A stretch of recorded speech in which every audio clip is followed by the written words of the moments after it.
Hi, I'm Thann Bennett. Thank you for listening to The Equipped. Faith Radio podcasts are only possible because of your support. Thank you for giving and for sharing with a friend.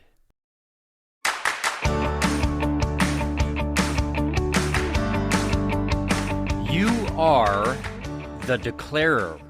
Hey everyone, I'm Thann Bennett. Welcome into The Equipped. So glad that you're here for the conversation. You are the declarer. I'm going to return to that thought in just a moment.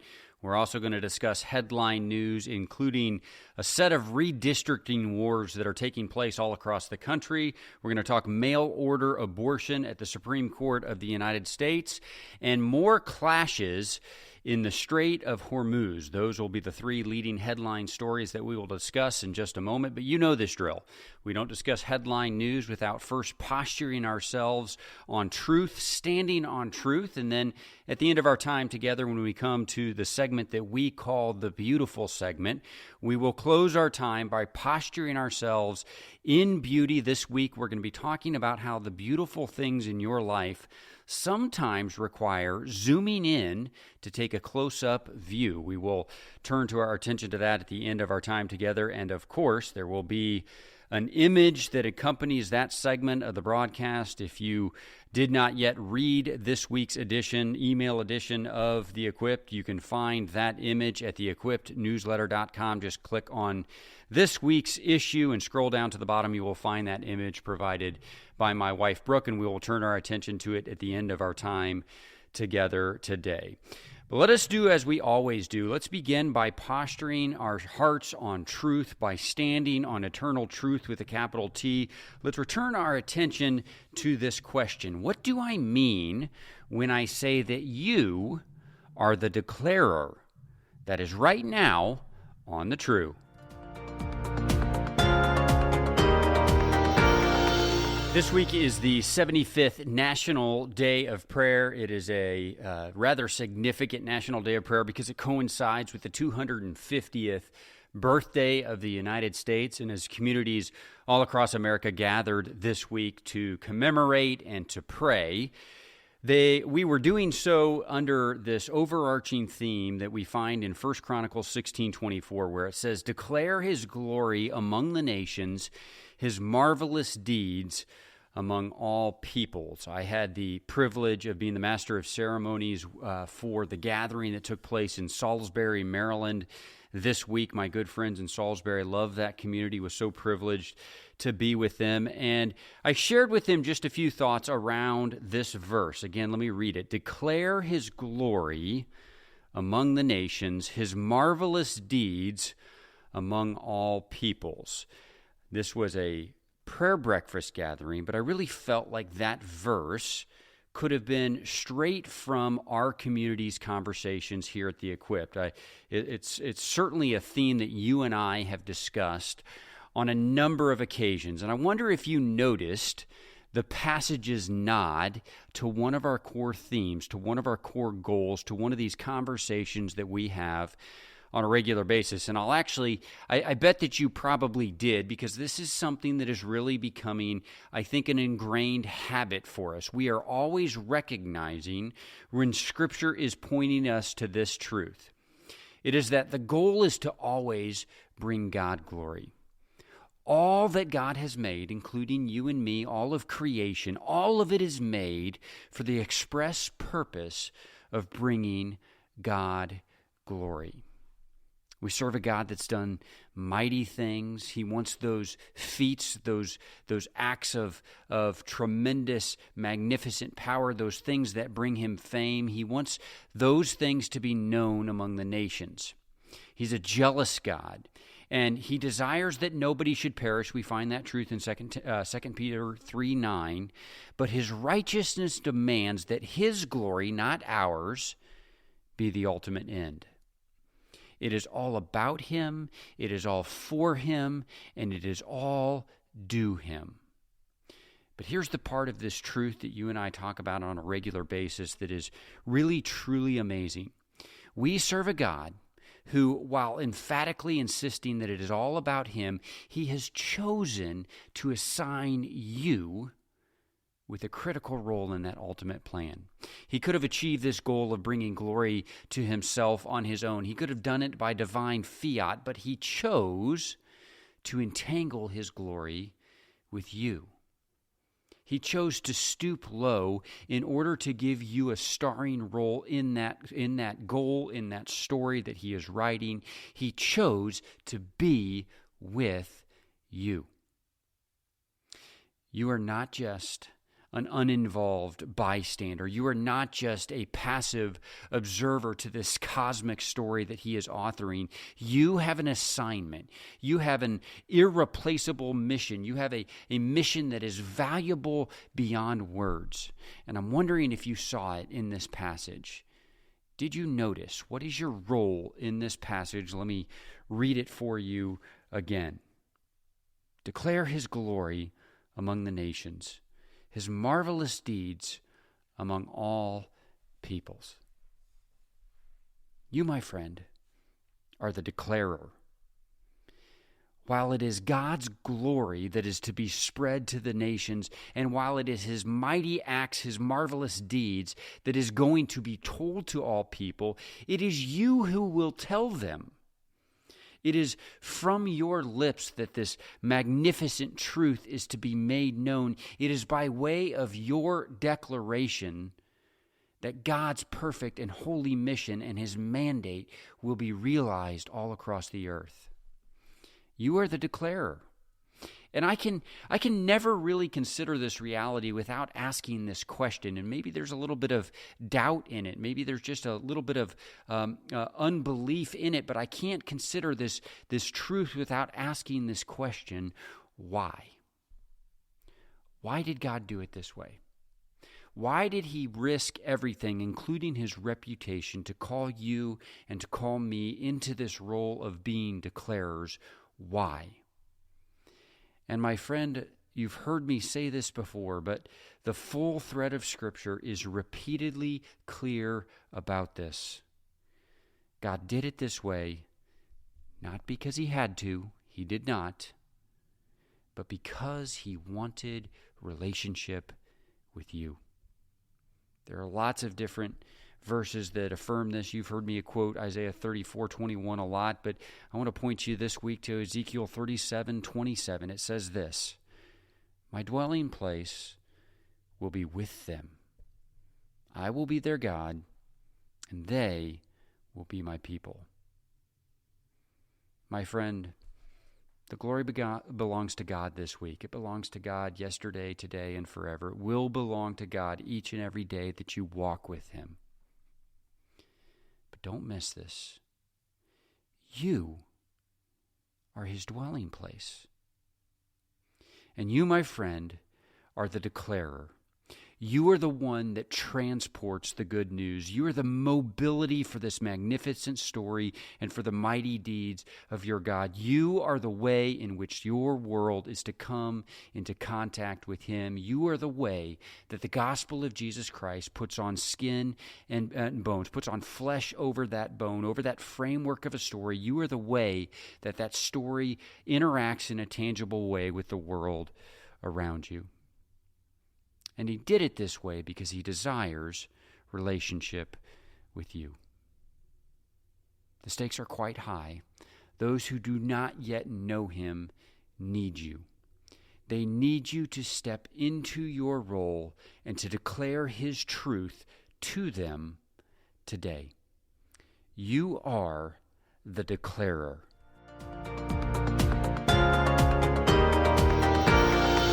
You are the declarer. It's a powerful truth that we consider this week, and I really encourage you to carry it with you as we turn our attention now to headline news. We're going to start with a story that I'm calling Redistricting Wars.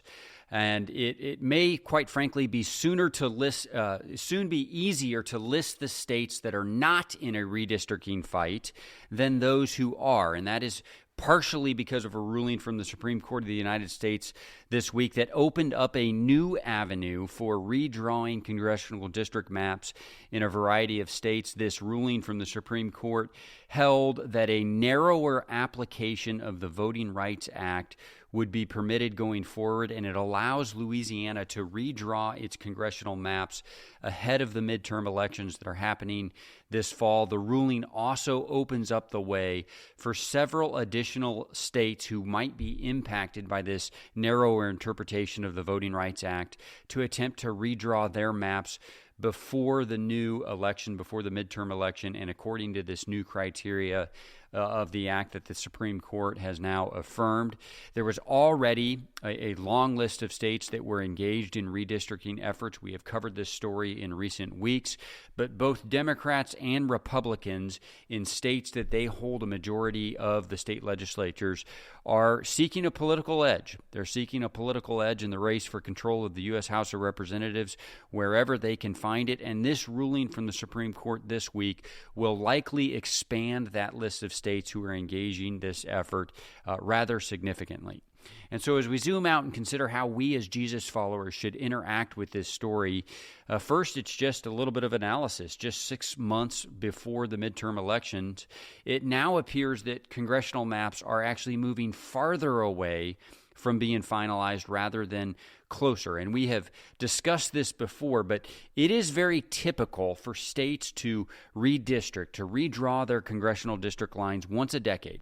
After each census, this is something that typically happens in the states. But this current wave of redistricting that we're seeing, it is growing in between those decade-end census operations, as a result of both parties trying to seek a partisan edge. And unless there is a more comprehensive change in the law and the way that this works, this is likely to set a new precedent. This is likely something that will continue in the decades to come. You will continue to see mid-decade redistricting as long as this trend continues. This is likely to be a precedent that will hold. Now, as a voter, congressional maps do impact you. They change where you vote. They change the geography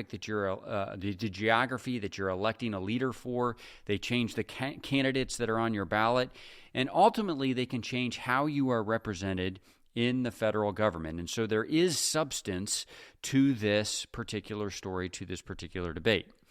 However, as a Jesus follower, the location of a temporary political line that is drawn by men, my friend, it has no impact on your mission field. Jesus bade you go into all the world to draw others to him. Yes, he pointed you to your neighbor first and foremost. That will continue to be the truth, but he bade you go into all the world and draw others to him. And there is no congressional line, there is no state line, there is no national border that supersedes that mission. I do want to give you just one word of caution as you observe the ongoing coverage and commentary about these redistricting wars. There is a very legitimate debate about what is and is not permitted under federal and state law, and that's a debate that will continue. I think you will see some of these redistricting efforts upheld as constitutional and others struck down as unconstitutional. But I will tell you this, an overwhelming amount of the coverage that you will see really boils down to the one who is speaking having a red state versus a blue state conversation. And depending on the perspective of the one speaking, you will see them say that all of one particular partisan effort are valid. All of the states that are engaging, say, to help Republicans, or maybe if it's from a Democrat perspective, all the states that are aiming to increase Democrat seats, they will say that those are good efforts. And then on the other side of the line, they will point to those efforts as unconstitutional or unmerited. When you see this type of analysis, where every state on one side of the partisan divide is correct and every state on the other side is castigated, be wary of that analysis. That really is not analysis at all. It is advocacy, and I just want to issue you a word of caution to proceed accordingly when you run into that. States have wide latitude to do this, Republican, Democrat, or otherwise. They do have to do it in a way that is consistent with the U.S. Constitution, the Constitution in that state, and the state law that has been passed. You will see some rise and some fall, but it is not a matter of being a red state or a blue state. It is a matter of adherence to the law of the land.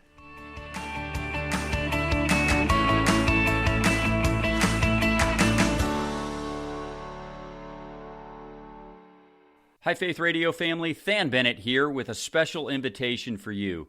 So much in our world today is screaming for us to be consumed by fear and division and brokenness. But the promise of the gospel means that our foundation is secure. We should live not from a place of fear, but instead our lives should be marked with power and with love and with sound minds. And so every week I'm sending out the Equipped newsletter. Every issue opens with truth from God's Word. From that vantage point of truth, we look at a handful of current events in our world. We do it not to simply consume information, but we do it looking for opportunities for the gospel of Jesus Christ to inject love and healing and redemption into those who need it. We close every issue with a simple reminder of something that is beautiful in our world.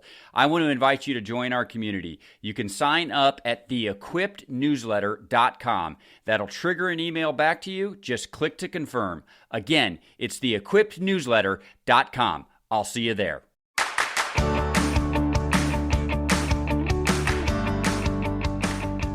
Mail-order abortions are at the center of a legal spat once again in the United States. It is our second story of the week here on the Equipped. There were two notable court decisions on this issue over the last week. First, on Friday, the Fifth Circuit Court of Appeals sided with Louisiana and restricted the dispensing of the first of a two-part drug regime that is used for at-home abortions. They restricted the dispensing of that drug to patients that are seen in person, therefore restricting the mailing of that drug to patients that requested or prescribed it. And then on Monday, the U.S. Supreme Court came back and paused enforcement of that Fifth Circuit ruling until it could further consider whether or not to take up that case. Now, the court is expected to weigh in further after a May 11th deadline for the parties to file additional briefings, and so we will see what happens until then. But until that date, the most recent order by the Supreme Court temporarily restores mail order access to this abortion drug.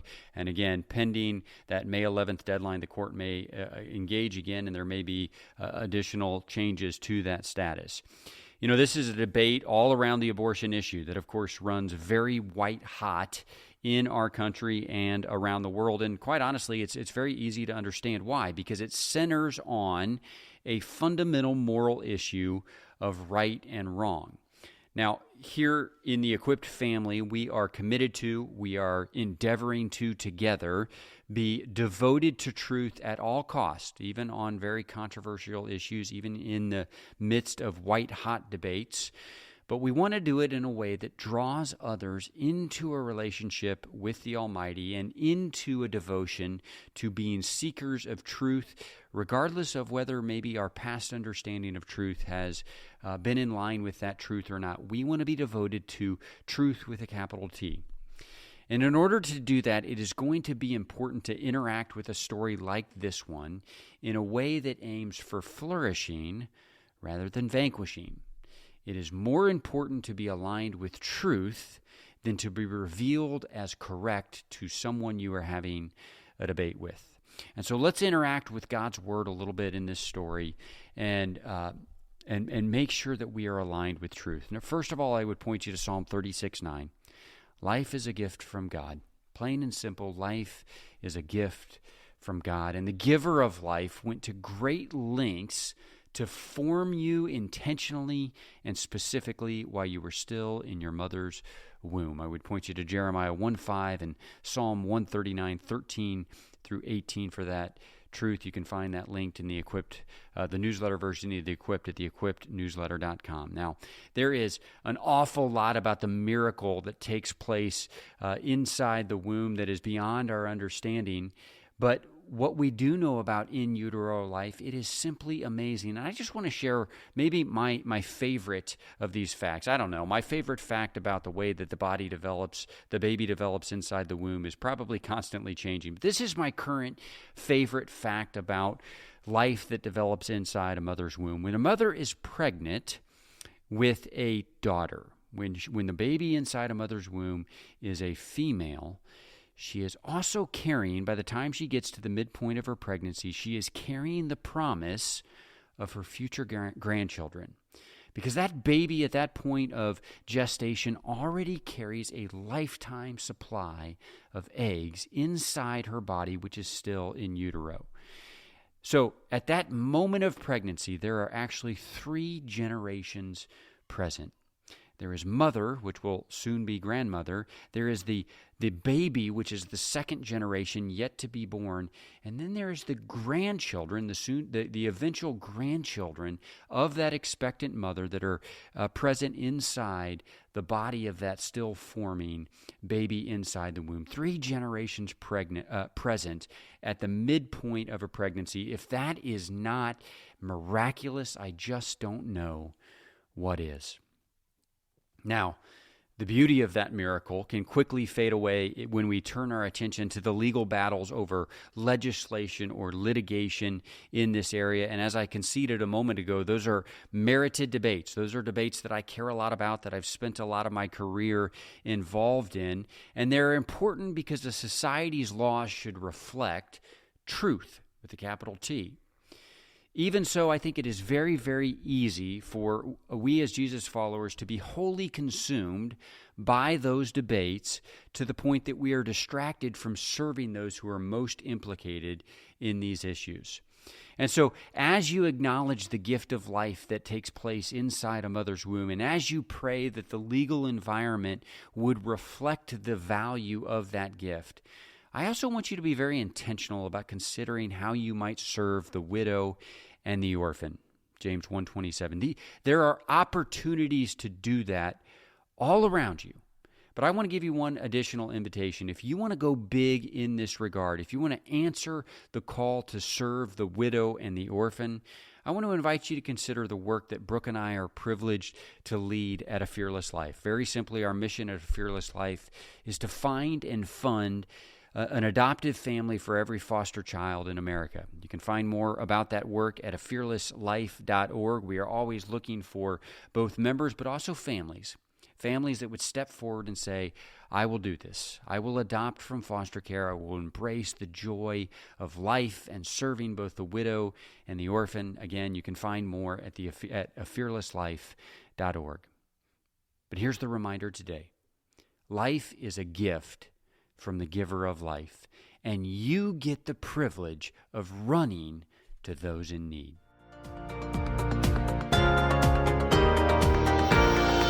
My friends, it's time for the beautiful, and we did not have time this week to consider our third story. You could find that story at theequippednewsletter.com. It's about additional clashes within the Strait of Hormuz and how we can look at that story in a way that not only acknowledges the ugliness of war and those who are directly impacted, but then our role in actually being there for those who suffer the indirect harms of war, including, quite honestly, rising energy prices here in the United States. There are I almost guarantee you there are some in your community who this is proving to be a day-to-day survival issue for them. Maybe be aware, open your eyes, think about how you can step in and be the solution for some of those in your community. But again, you can find that full story at theequippednewsletter.com. But I wanted to take just a moment to make sure that we had the space to consider the beautiful this week. You will find an image provided by my wife, Brooke, that at first glance you may not know what it is because it's a close-up view of something. And if you look closely, you may recognize that they are tomatillos. But here's the point. There are common things in your world that reveal previously unnoticed beauty if you zoom into them close up. And the same thing is true in your life. You might feel like your life is mundane, that it's just the same routine of tasks and to-do lists over and over again. But my friend, God is using those things to produce beauty and a growing likeness of Him, but you might have to zoom in. You might have to look closer in order to identify those things that when you zoom out and take in the long view of God's story, you will realize that beauty is being grown in you and for His glory. You just may not have noticed it yet. 2 Corinthians 4:16 says this, "Therefore we do not lose heart, though outwardly we are wasting away, yet inwardly we are being renewed day by day." My friends, zoom in. look closer, take the close-up view, because God is building beauty in your life and for His glory. I'm Thann Bennett. This is The Equipped. Thank you for being along for the conversation, and I cannot wait to talk to you again next week.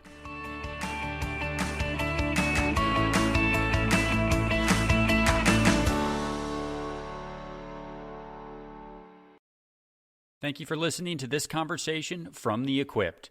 These conversations are available because of your support. Become a supporter now at myfaithradio.com. And please subscribe to the podcast so you don't miss any episodes, and share it with friends so together we can stay informed and be equipped to serve.